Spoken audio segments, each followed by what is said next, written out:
En un día en el que teníamos que venir, por supuesto, de blanco, da comienzo el Gran Premio de China. Hoy hemos tenido el día de medios y tenemos un vídeo cargadísimo de noticias, de declaraciones además extensas, porque se pronuncian todos los pilotos que han estado en la rueda de prensa en algunas de las cosas que son importantes o interesantes de cara a este fin de semana. Os vamos a traer imágenes, os vamos a traer datos, tenemos muchísimas cosas que contaros y más que nunca os recomiendo que veáis el índice que tenemos en la descripción porque vamos a hablar de muchas cosas y quizá hay algún tema que quieres saltarte. Va a ser un vídeo bastante largo este seguramente, así que te recomiendo que hagas uso del índice. Dicho esto, vamos a dar comienzo y como siempre intentamos, porque hay veces que no lo conseguimos ya en el primer vídeo, pero como siempre intentamos comenzar los jueves pre-Gran Premio, os queremos hablar de la configuración que van a llevar los equipos. Ya hemos podido ver las alas traseras, que esto nos deja una imagen de qué configuración van a llevar este fin de semana. Solo nos ha podido ver la de Haas y la de RB, así que saldremos de dudas mañana durante ya la clasificación al sprint que tendremos mañana. Este circuito es crucial saber qué configuración van a llevar porque es muy difícil. Es de ese estilo de circuitos en los que no sabes si llevar poca carga aerodinámica o mucha, porque desde la curva 1 a la 13 necesitas mucha. Si llevas la máxima, mejor incluso. Son muchas curvas, largas, medias y de baja velocidad, alguna frenada fuerte como la curva 6 y donde cuanta más carga aerodinámica seas capaz de generar, mejor. Pero a partir de la 13, justo en la salida de la 13, llega ya la recta larguísima de DRS, la recta más larga y una de las rectas más largas de todo el calendario, que luego tiene ahí DRS, frenada fuerte y ya sales encarando hacia la recta otra vez principal y otra recta de DRS, la recta de línea de meta. Es decir, que esa última sección necesitas la menor carga aerodinámica posible para conseguir la mejor velocidad punta. ¿Qué configuración aerodinámica llevas aquí cuando necesitas la máxima y la mínima? No es un circuito como Mónaco, que sabes que tienes que llevar la máxima. Entonces, por eso, este circuito más que nunca puede llegar a ser interesante y vamos viendo aquí un poco cómo van a llevar los equipos esas configuraciones. Os queremos decir ya en esta fotografía que vemos, Red Bull es el equipo que lleva una configuración aerodinámica más cargada de toda la parrilla. Me ha parecido curioso, el alerón trasero es diferente, pero en teoría no hay diseño especial o no se ha anunciado, no se ha visto hoy tampoco, pero el alerón trasero es diferente, quizá han quitado un poco de pintura. Y luego McLaren es el segundo equipo que lleva también más carga aerodinámica, pero el plano superior está algo menos cargado que el de Red Bull, que si os fijáis parece prácticamente pues un muro hacia arriba.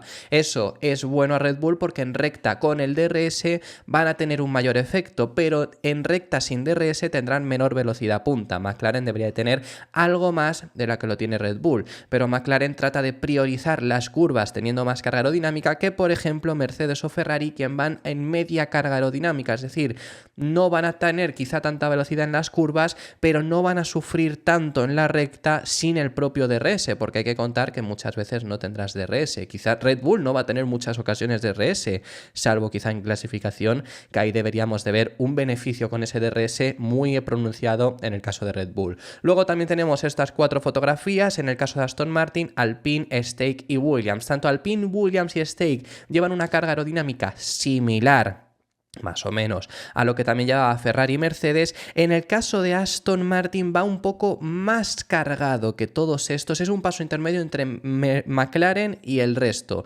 pero más o menos están ahí también en esa situación, sobre todo de media carga aerodinámica, es lo que han llevado todos estos equipos. Tenemos que hablar también acerca del enfoque que van a llevar este fin de semana, porque recordemos que es formato al sprint, pero ha cambiado y desde que se anunció estos cambios había incertidumbre porque ahora tenemos libres 1, quali sprint, carrera al sprint y clasificación, es decir, el sábado tenemos la carrera al sprint y la clasificación para el domingo en este orden. Claro, había mucha gente que dudaba de si en la carrera al sprint vas a ir al máximo, porque como tengas un problema, tengas un accidente grande, a lo mejor no llegas a la clasificación, que es la más importante. Y lo que han dicho al final los pilotos es que no va a cambiar en sí el enfoque, el cambio de organización. Incluso Verstappen, que ha sido el piloto que más ha criticado este formato, y no ha sido para menos en este fin de semana, sí que ha dicho que la reorganización por lo menos es más lógica, porque ahora además también tienen la clasificación al sprint quizá y la carrera al sprint para hacer algo de pruebas de cara al domingo, así que no habría tanto déficit, quizás si tienes algún error.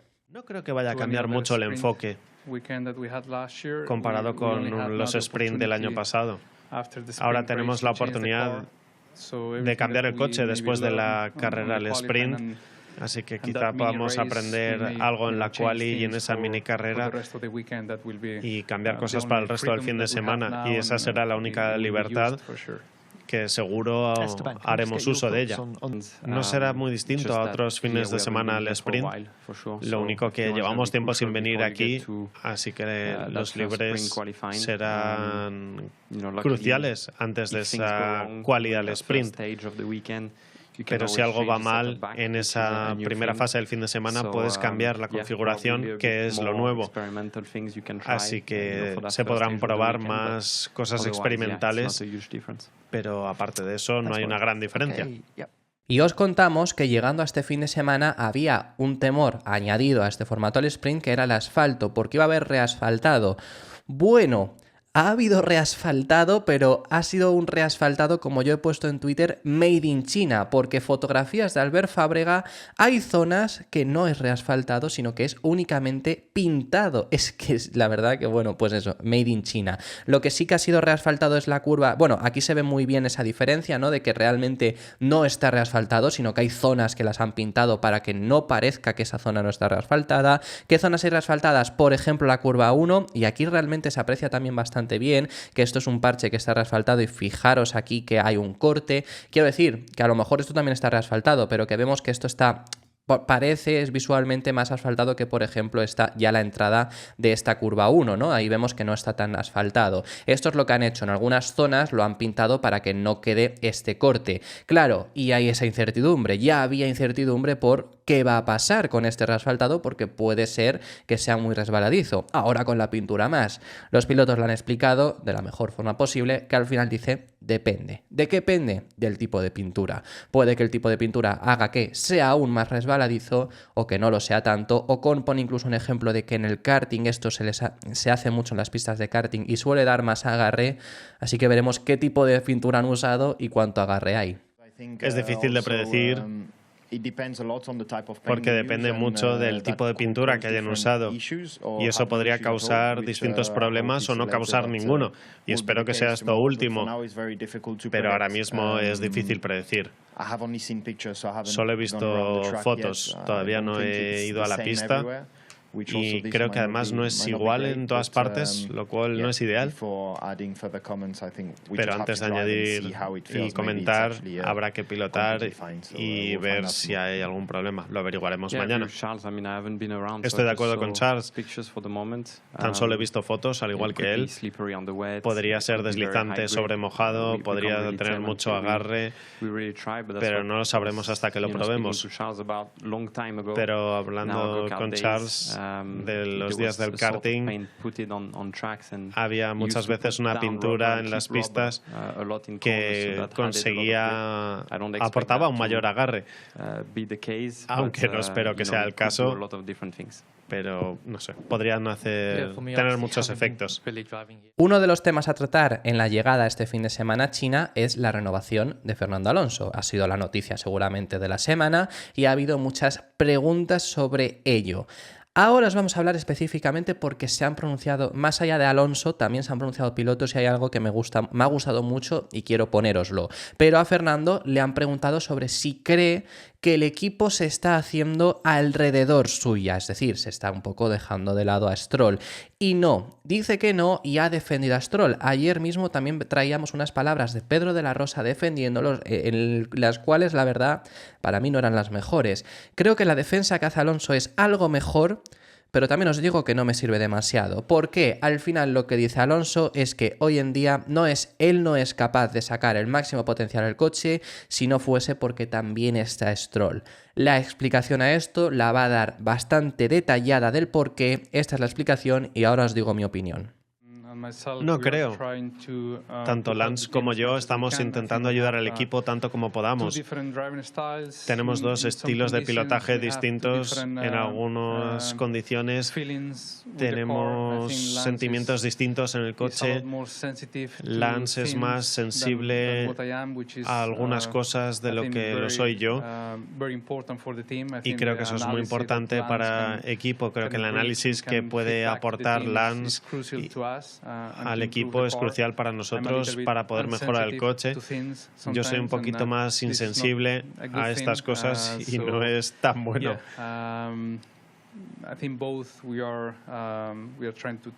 Creo que ambos estamos intentando ayudar al equipo tanto como podamos, y la dirección en la que estamos desarrollando el coche o cómo terminamos las configuraciones en el fin de semana es siempre igual. Llegamos al mismo punto, aunque de distinta manera. Son dos estilos distintos que creo que son buenos para Aston. Fernando, ¿dónde te falta a ti esa sensibilidad?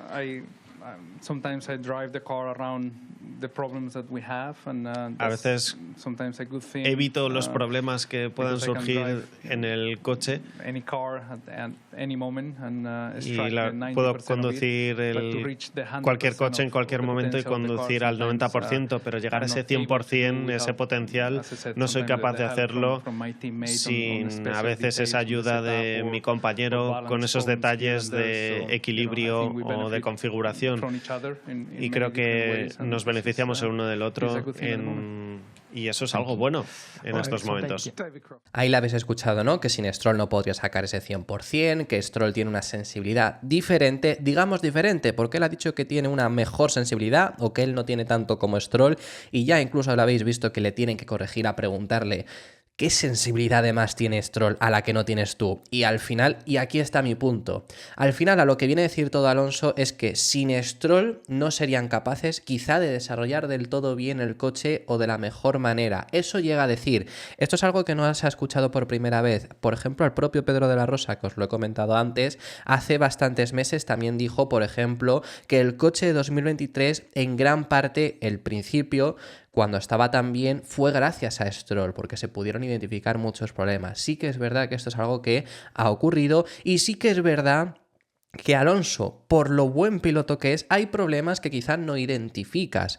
Pero, y eso es al final a lo que va a decir Alonso.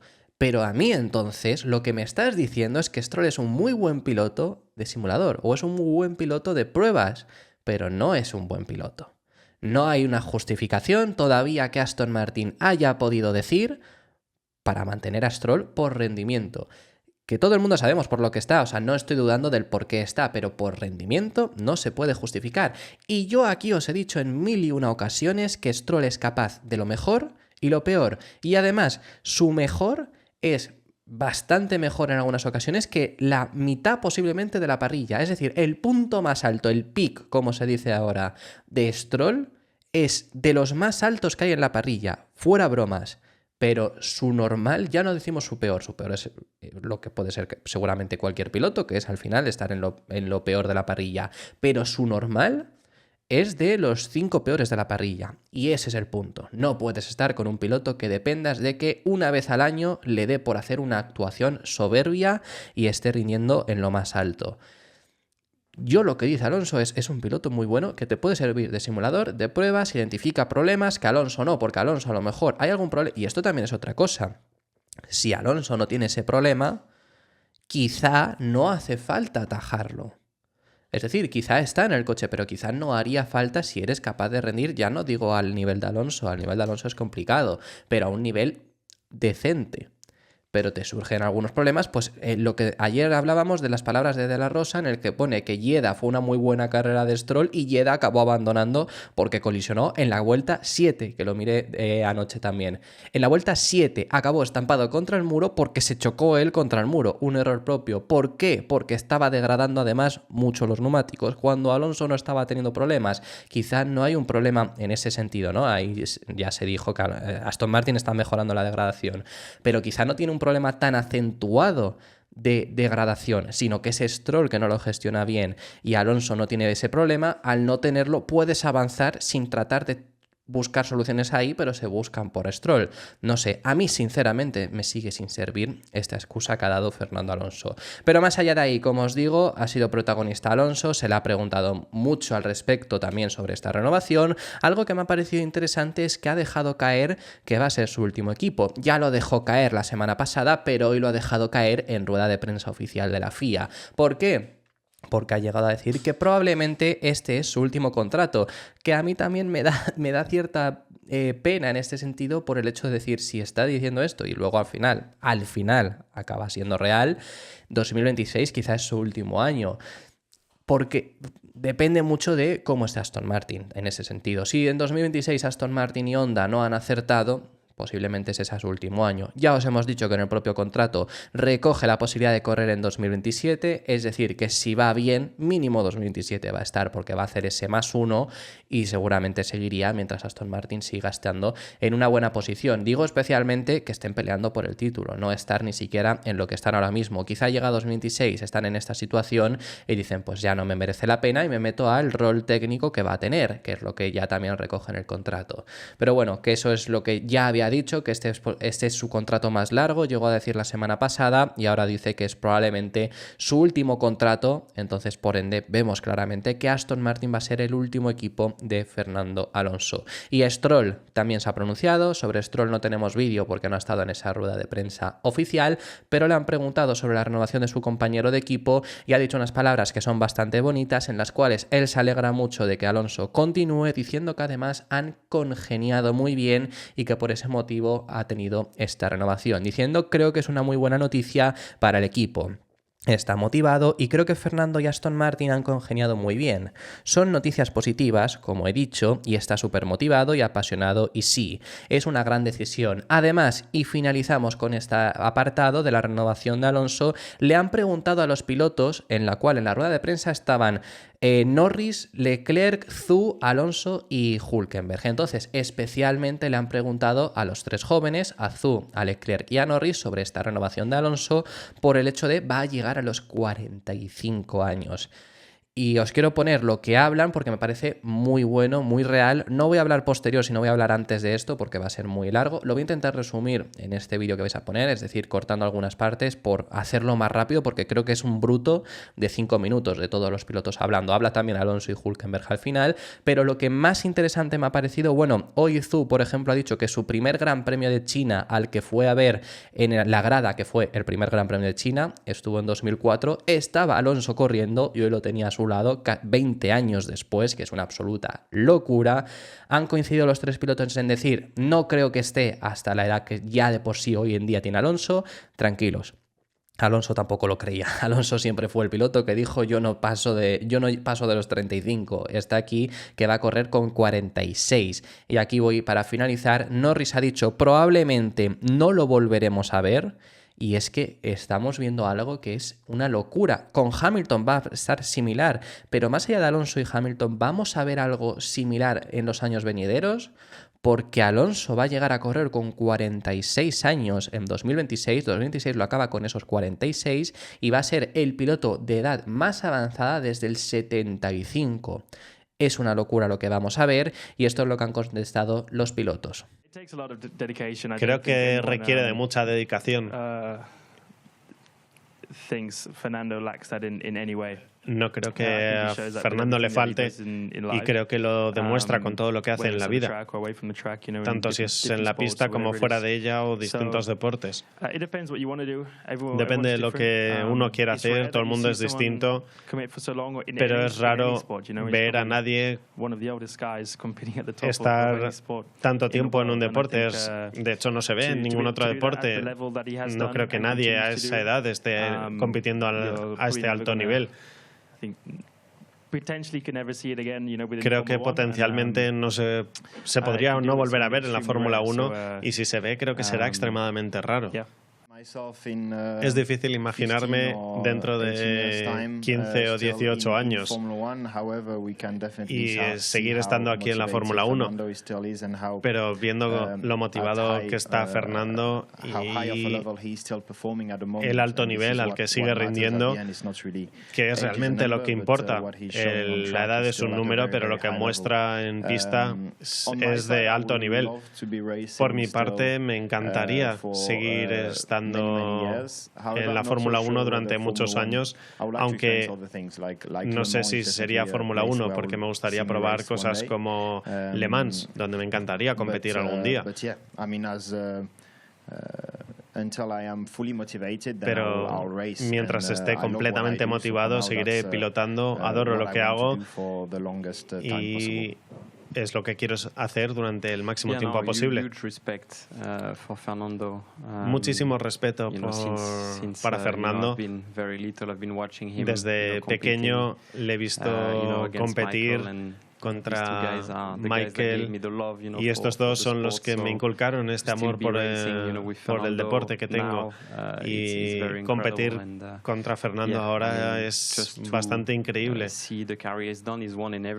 y ver la carrera que ha tenido, donde ha ganado en todo, ha ganado en karting, en Le Mans, en Estados Unidos, en prácticamente cualquier cosa que ha competido ha ganado, y eso es más que extraordinario. Y sería un sueño para cualquier piloto. No sé si seguiré pilotando a su edad, pero sin duda su dedicación es un ejemplo para todos nosotros. Creo que el viaje de Fernando ha sido increíble, y por supuesto es más fácil decirlo que hacerlo. Me encantaría seguir en la Fórmula 1 durante muchísimos años, es por lo que más pasión tengo, y por pilotar estos coches. Y él ha sido mi modelo a seguir cuando era pequeño, y verle seguir rindiendo a este nivel es algo que realmente disfruto, y espero poder pelear por posiciones con él pronto. Fernando, ¿lo han resumido bien? Sí, muy bien. Veamos mañana en pista. Y algunas palabras por tu parte, Nico, para terminar. Pero era para los jóvenes, para ellos. Creo que todo lo que han dicho, aunque yo no estoy tan lejos de Fernando como ellos, es muy difícil predecir el futuro y saber cuánto tiempo querrás seguir haciendo. Los 40 no están muy lejos para mí. Veremos.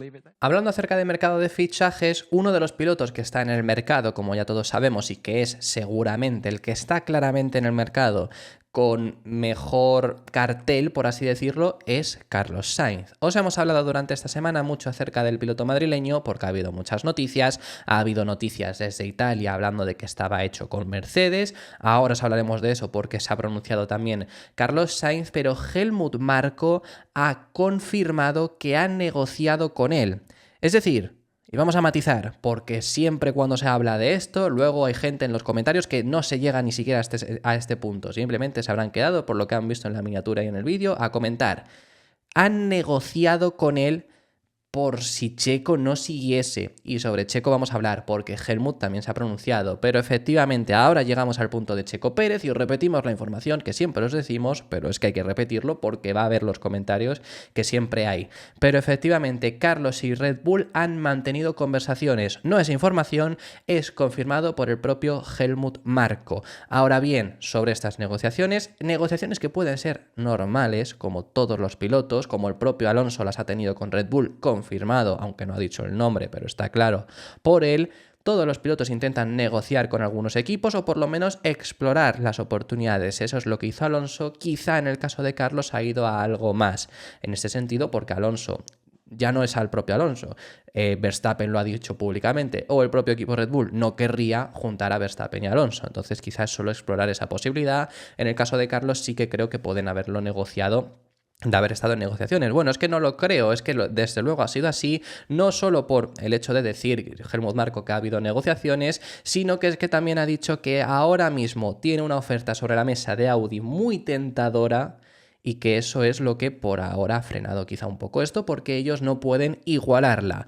Yo me imagino en este sentido que se habla al respecto sobre salario, que quizá Audi le ofrece mucho salario para ser ese cabeza de equipo, pero por ahora si tuviese esa oferta, y desde luego aquí está el punto del rendimiento, por eso Carlos quizá no la está aceptando, porque en 2026 Audi no va a estar siendo competitivo, entonces por eso busca otras opciones y ha negociado con Red Bull, pero eso es lo que ha dicho Helmut Marko, y además ha hablado del pasado, que recordemos que Carlos es piloto Red Bull, fue piloto de la academia de Red Bull y estuvo en Toro Rosso, y comenta que en esas negociaciones todavía se acuerdan de aquellas ocasiones en las que le fastidió mucho a Carlos que escogieran a Verstappen por delante de él. Estamos hablando con él, está haciendo su mejor temporada en Fórmula 1, pero tiene una oferta muy lucrativa de Audi y no podemos igualarla ni superarla. Le recordamos de su época en Toro Rosso, cuando pilotó junto a Max. Sin embargo, le dolió mucho que en Red Bull eligiéramos a Verstappen y no a él. Carlos también se ha pronunciado al respecto hoy sobre los rumores que ha habido. No ha hablado sobre estas palabras de Helmut Marko, pero lo que ha dicho, ha descartado, por así decirlo, las informaciones que ha habido, por lo menos las desde Italia. Es decir, en Italia es que han dado por cerrado el fichaje con Mercedes. Os lo hemos contado aquí en el canal. Otros medios han dicho que la oferta existe, que la oferta está ahí, que Carlos se lo está considerando bastante bien y están negociando con Mercedes, pero que todavía no está firmado. Es lo que han dicho otros medios. Italia sí que lo daba por cerrado. Hoy a Carlos se le ha preguntado también acerca de su futuro. Se le está preguntando todos los fines de semana porque, como os digo, es el piloto en el mercado quizá más tentador, y ha dicho que no ha habido ningún avance en estas 2 semanas desde Japón hasta hoy. Se ha mantenido todo igual, es decir, no ha firmado con Mercedes, sí que pueden haber quizá avanzado en esas negociaciones, y también ha dicho que quiere, por supuesto, que esto acabe cuanto antes porque no le está afectando en su rendimiento, pero estar ya únicamente centrado en el rendimiento en pista y sabiendo tu futuro es lo mejor que puede pasar. Carlos quería tener cerrada su renovación con Ferrari antes de empezar el año, no llegó a la renovación con Ferrari, entonces daba por hecho que no podía tener tampoco firmado antes de que empezase el año, pero lo que le hubiera gustado es eso, no estar pensando en su futuro, tenerlo asegurado. Le gustaría eso, por lo que espera poder llegar a un acuerdo lo más pronto posible. Seguro que mis opciones siguen abiertas, lo que creo que es positivo y es algo que evidentemente requiere un poco de tiempo, dada la situación del mercado. Va a hacer falta algún tiempo para que todo el mundo se decida y tome sus decisiones, pero las buenas opciones siguen abiertas. No ha habido ningún avance en las 2 últimas semanas, así que no hay nada de lo que informaros. Cuanto antes se llegue a un punto, cuanto antes se desarrolle todo, mejor, porque al mismo tiempo no es que esté afectando a mi rendimiento este año, pero cuanto antes te lo quites de la cabeza y de la situación, mejor. Aún así, y esto lo dejo aquí también, por supuesto, porque son palabras que también ha dicho Helmut Marko, lo hubiéramos dicho igualmente, pero lo recalco tanto porque, como siempre, llegan estos comentarios de, como digo, gente que no ha llegado ni siquiera a verse el primer minuto del vídeo, o ni siquiera se ha saltado hasta esta parte mediante el índice. Lo dejo aquí, incluso para saber exactamente qué minuto es, por si hay que ponerlo en comentarios. Checo Pérez es la primera opción para Red Bull. Helmut Marko ha dicho que ha habido negociaciones con Carlos, negociaciones que son lógicas, que buscas todas las opciones de mercado. No solo esto lo hacen los pilotos, lo hacen también los equipos. Checo, independientemente, sigue siendo la prioridad por ahora, tal y como han dicho públicamente, y lo llega a decir el propio Helmut Marko. Si sigue teniendo este rendimiento, que todavía está por ver, es lo que se ha comentado que en Red Bull quieren explorar, quieren ver si es capaz de mantenerlo durante el tiempo, porque el año pasado empezó bien. Pero ya sabemos que después de la quinta, sexta carrera fue cuando empezó a tener un peor rendimiento, entonces quieren ver si es capaz de mantenerlo durante todo el año, que Checo es claramente capaz, pero por supuesto esto es algo que el equipo quiere ver. Si estos lo son capaces de verlo, tal y como está el rendimiento ahora mismo, va a conseguir la renovación. Está claro que Checo está haciendo su mejor temporada desde que está con nosotros, por lo menos el inicio. Si puede mantener estas actuaciones, especialmente como la clasificación en Japón, entonces es, sin duda, la mejor opción para Red Bull en 2025. Es un jugador de equipo y ahora se ha dado cuenta de su enfoque radical en términos de configuración del año pasado fue equivocado. Ahora tiene una configuración mucho más parecida a la de Max, que eso también él mismo lo ha dicho, diciendo que han dejado de hacer inventos buscando la mejor configuración.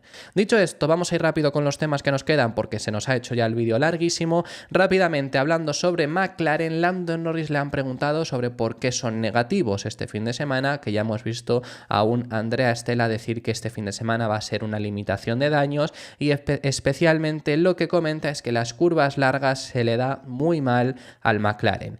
Pone el ejemplo de Zandvoort, que la última curva, pero ahí solo al ser una curva pues no se veía tanto, pero la última curva era la peor que tenían del circuito, y es que aquí Hay dos secciones de curvas largas y grandes, muy pronunciadas y muy importantes, que es especialmente la 1, 2 y 3, que eso también ahí va a tener mucha importancia, pero especialmente la 11, 12 y 13, que luego sale además a la recta larguísima de DRS. Si lo haces mal, estás muerto en esa zona de DRS. Entonces, por ese motivo es por el que creen que no van a poder tener un muy buen rendimiento este fin de semana. Comenta Norris que en clasificación seguramente por los neumáticos blandos, máximo agarre y demás, sean capaces de, por así ocultarlo, que no me salía la palabra, pero en carrera va a ser imposible y este fin de semana tenemos hasta 2 carreras. Curvas muy largas, por ejemplo la curva 1. Este tipo de curva no es buena para nosotros, parecida a la de Zandvoort. Tenemos cosas a probar, siempre estamos intentando mejorar en estas áreas, pero sabemos que es una de nuestras mayores debilidades. Quizá en quali podamos cubrir el expediente, pero la carrera será más problemática. También Esteban Ocon ha hablado acerca de las mejoras del equipo Alpine, que como ya os habíamos contado, llevan mejoras en el suelo, solo en su coche, y ha hablado acerca de ellas. Ha agradecido que hayan sido capaces de adelantarlas, porque iban a llegar en Miami para los dos, para Ocon al final llegan este fin de semana, y también ha contado sus expectativas. Antes de nada, un gran trabajo por parte del equipo para traer mejoras antes de lo planificado en mi coche. Es un esfuerzo increíble y es bueno poder probar eso pronto y ver qué aporta al coche. Todavía no esperamos grandísimos cambios en cuanto al rendimiento se refiere, pero quizás nos veamos sorprendidos y veamos qué podemos extraer en la pista un poco más adelante en fin de semana. Las mejoras, por lo menos en la parte exterior del suelo, han podido ser vistas, que es lo que estáis viendo ahora mismo en pantalla. Vemos arriba China y vemos abajo Japón. La verdad que la comparativa hubiera estado bien con el suelo de Ocon y el suelo de Gasly de por sí en este fin de semana, pero ahí vemos primero ese cambio. Esto es en la parte trasera del alerón, iba a decir, sí, del suelo. Sabemos que lo importante del suelo es por abajo, pero no somos capaces de verlo. Aún así, la parte exterior del suelo también es importante para el flujo del aire, para generar carga aerodinámica, y podemos sacar algunas conclusiones. Vemos ese recorte que tenemos ahí en la parte trasera, en lugar de ser completamente plano o por lo menos estar más limpio, que al estar más limpio y más superficie, con eso lo que consigues desde luego es generar más carga aerodinámica. Veremos qué tal les funciona y un flujo diferente. También tenemos esta parte que es justo por delante de donde estábamos viendo, es decir, fijaros en esta hebilla, por así decirlo, este corte, ¿no? Pues es este mismo corte, es decir, es lo que hay por delante, que esto es la parte más central del suelo posiblemente, y vemos ese conducto que ha aparecido, que ahora antes no estaba, especialmente pues para el flujo del aire que sea capaz de cambiar. Así que esto es lo que hemos podido ver de esa mejora que ha traído el equipo Alpine. Lo último a comentaros, y muy breve, era una noticia que os queríamos contar, pero que obviamente no era el día hoy que lo íbamos a hablar, sino hubiera sido ayer, pero porque iba a debutar Andrea Kimi Antonelli, que es quien estáis viendo ahora mismo en pantalla, en el Red Bull Ring el martes. No pudo debutar el martes porque ha estado lloviendo, incluso nevando en la zona de Estiria, que es donde está el circuito en Austria, así que se ha tenido que atrasar al miércoles y va a estar los 2 días. Pero la noticia os lo hubiéramos dado el martes. Al final se corrió el miércoles, las primeras imágenes salieron miércoles por la tarde, así que aquí tenemos a Andrea Kimi Antonelli debutando con el Mercedes de 2021. Tiene la decoración de este año, pero es el Mercedes de 2021 con el que Hamilton peleó el título a Verstappen hasta la última carrera. ¿Por qué ha debutado con ese coche si podría haber probado el de 2022? Que el probar el de 2022 es mejor porque es ya esta generación de coches y no hay tanta diferencia.